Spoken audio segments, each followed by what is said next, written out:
Hello people, welcome back. हम कर रहे हैं केस स्टडीज की सीरीज और आज हम एक और केस स्टडी करने वाले हैं। ये सारी केस स्टडीज सीबीएसई से ली गई हैं। So make sure you hit that subscribe button so you do not miss it out. Okay, make sure कि आप चैनल की प्लेलिस्ट जरूर चेक किया करो, क्योंकि वहां आपको सारी चीजें मिल जाएंगी जो भी आपको रिक्वायर्ड है टू पास योर एग्जाम। वहां पे लॉन्ग आंसर क्वेश्चंस भी मैंने करवा रखे हैं, केस स्टडी भी करवा रखी है और आपका सेक्शन ए के रिगार्डिंग मैं क्वेश्चंस पोस्ट करती रहती हूँ कम्युनिटी पोस्ट में। So make sure that you solve that also if you like this video, do give me a thumbs up and let me know in the comment section. I have observed a lot of you watch the videos but do not subscribe, so I request you to please subscribe my channel if you get any value out of it. That's the least that you can do. Thank you. So let's start. देखते हैं आज की case study क्या है। So Samira was referred to a clinical psychologist for anger issues pertaining to differences with her parents. Samira के बारे में है ये केस स्टडी। समीरा को रेफर किया गया था क्लिनिकल साइकोलॉजिस्ट के पास for her anger issues pertaining to differences with her parents, मतलब एंगर इश्यूज की वजह से उसके और उसके पेरेंट्स के बीच में काफी डिफरेंसेस होने लग गए थे। Initially, Samira kept denying any such concern and said it is nothing but an adolescent phase.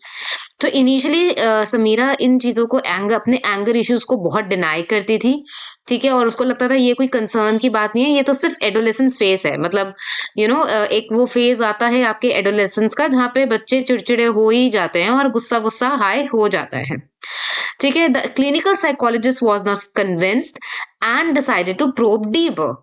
जो क्लिनिकल साइकोलॉजिस्ट थी वो इस बात से कन्विंस नहीं थे और उन्होंने डिसाइड किया to probe deeper. Probe deeper का मतलब है ज्यादा कुरेदने का। उन्होंने डिसाइड किया कि ज्यादा डिग डीप करेंगे क्योंकि वो इस आंसर से सेटिस्फाइड नहीं थे। She knew that Samira was hesitating to share her private feelings and thought. यहाँ पे she किसके लिए लिखा गया है? क्लिनिकल साइकोलॉजिस्ट के लिए। उनको पता था कि समीरा हेजिटेट कर रही है अपने प्राइवेट फीलिंग्स और थॉट्स शेयर करने के लिए। The clinical psychologist started by creating an environment where there was trust, there was empathy, genuineness and warmth.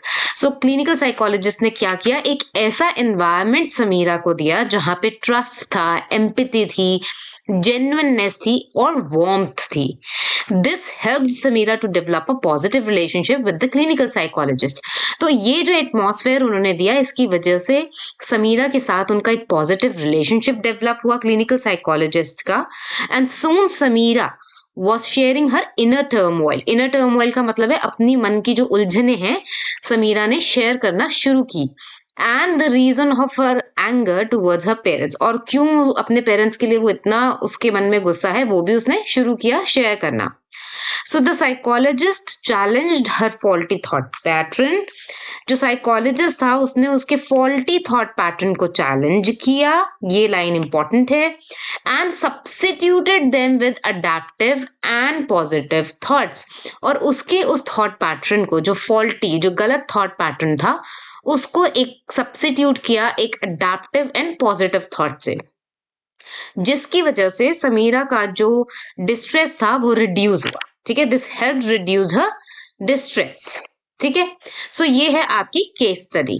अब देखते हैं इससे रिलेटेड क्वेश्चंस क्या हैं।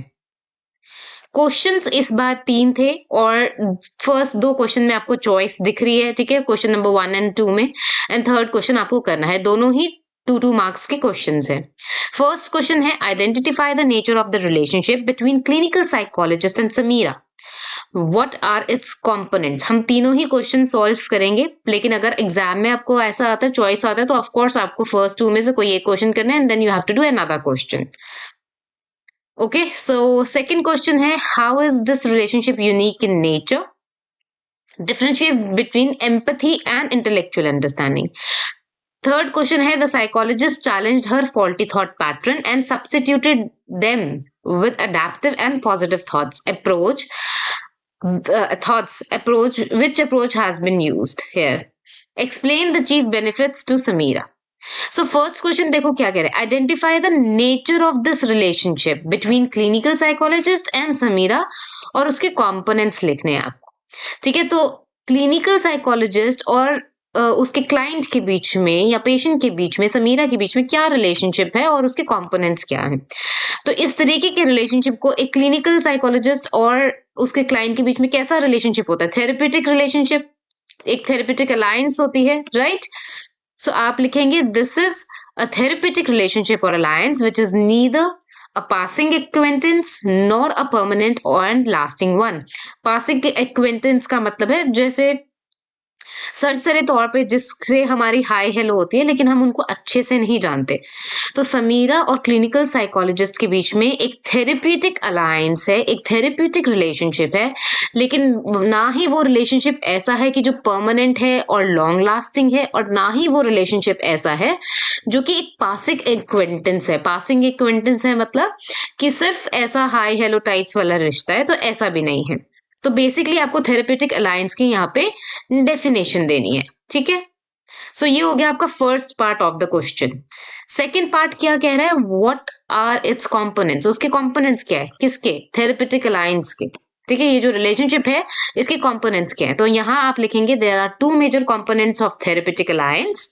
Number one, contractual nature of the relationship. Contractual nature मतलब कि जहां पे दो विलिंग इंडिविजुअल्स, क्लाइंट और थेरेपिस्ट, एक कॉन्ट्रैक्ट के अंदर आते हैं कि चलो हम जो भी मैं प्रॉब्लम्स लेके आया हूं उसके भी 15 दिन के लिए we are in to this contracting relationship where you will help me, right?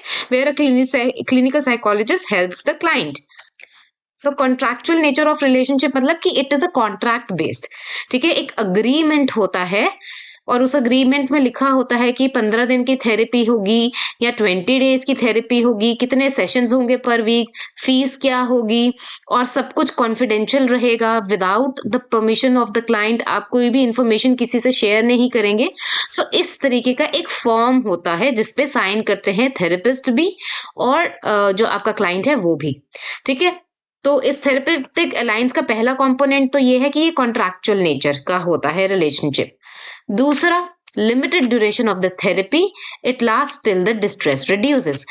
एक टाइम लिमिट सेट होता है थेरेपी का, चाहे वो 15 दिन की हो, 20 दिन की हो, या अगर थोड़ा लॉन्गर ड्यूरेशन की है जैसे साइको एनालिसिस वाला थोड़ा लॉन्ग ड्यूरेशन की थेरेपी होती है, इवन देन तो जो भी टाइम लिमिटेड है एक वो टाइम लिमिटेड वहां पे दिया होता है।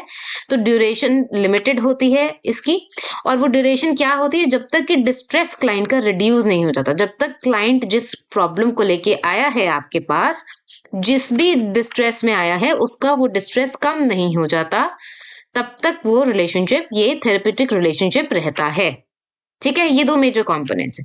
So this is how you are going to write your answer. कुछ भी अगर प्रॉब्लम है, दिक्कत है, तो मेरे को कमेंट सेक्शन में पूछ सकते हो आप। Second question, how is the relationship unique in nature?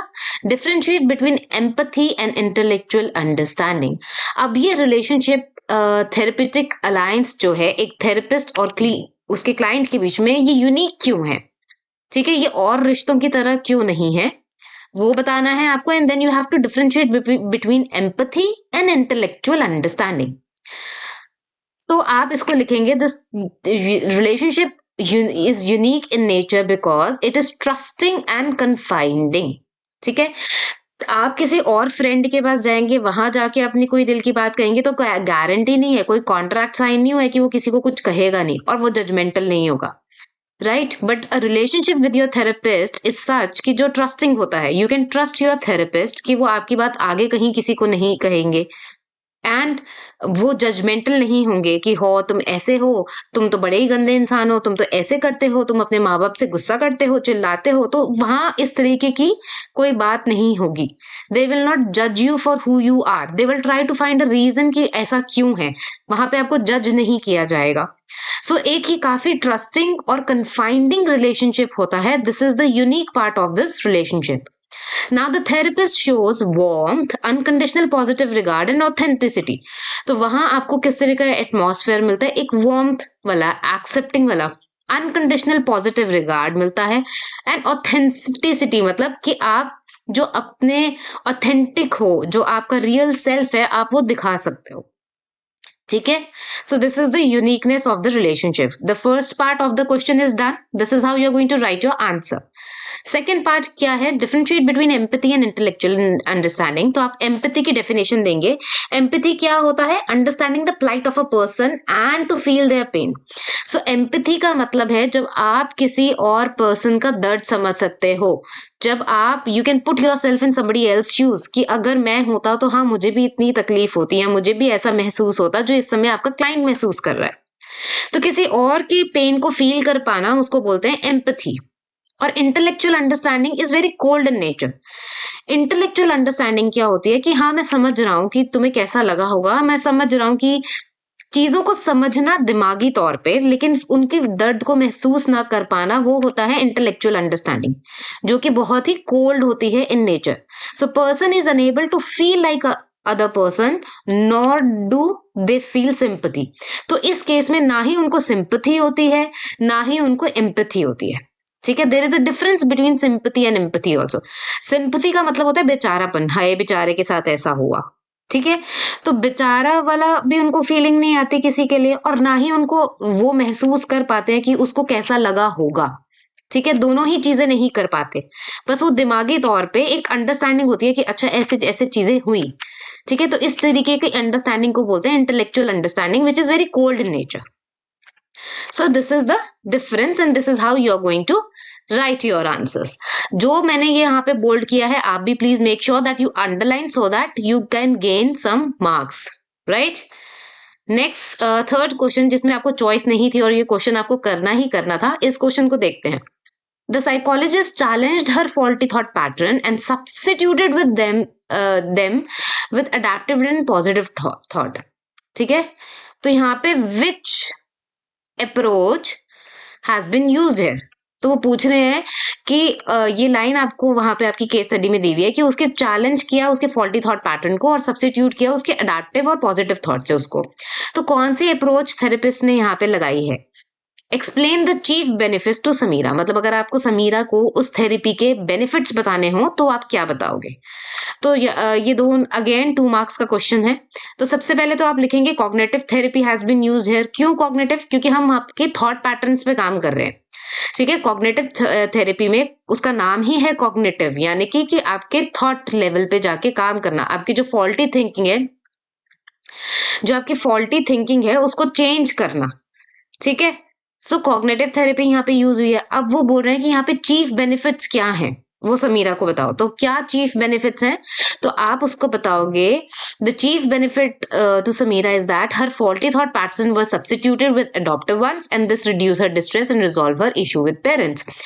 कि भाई इन्हीं थॉट पैटर्न्स, ये जो तुम्हारे फॉल्टी थॉट पैटर्न्स है, इसको अडैप्टिव वन से हमने रिप्लेस किया है, जिसकी वजह से तुम्हारा डिस्ट्रेस कम हुआ है। यही तो करते हैं हम कॉग्निटिव थेरेपी में। और फिर आपका जो पेरेंट्स के साथ आपका इशू है वो रिजॉल्व भी हो जाएगा और आपको जिस बात के लेके डिस्ट्रेस हो रहा है वो कम हो जाएगा। तो ये एक बेनिफिट है जो उसको थेरेपी से मिला है। तो ये बेनिफिट आपको उसको बताना है। समीरा वैसे भी आई भी इसीलिए थी कि उसके पेरेंट्स के साथ जो इशू है वो रिजॉल्व हो जाए और उसका डिस्ट्रेस कम हो जाए। और यही दोनों चीजें हमने की हैं by replacing her faulty thought pattern and substitute them with adaptive one and more positive one. Right? So this is how you will write your answer. I hope this case study is clear to you. If you have any doubt, please you can ask your comments. You can ask your questions in the comment section. I will answer that. And please hit that like button if you like this. And make sure that you subscribe this channel and support my channel, help my channel grow. I'll see you next time with another case study. Till then, keep learning, keep revising. Bye.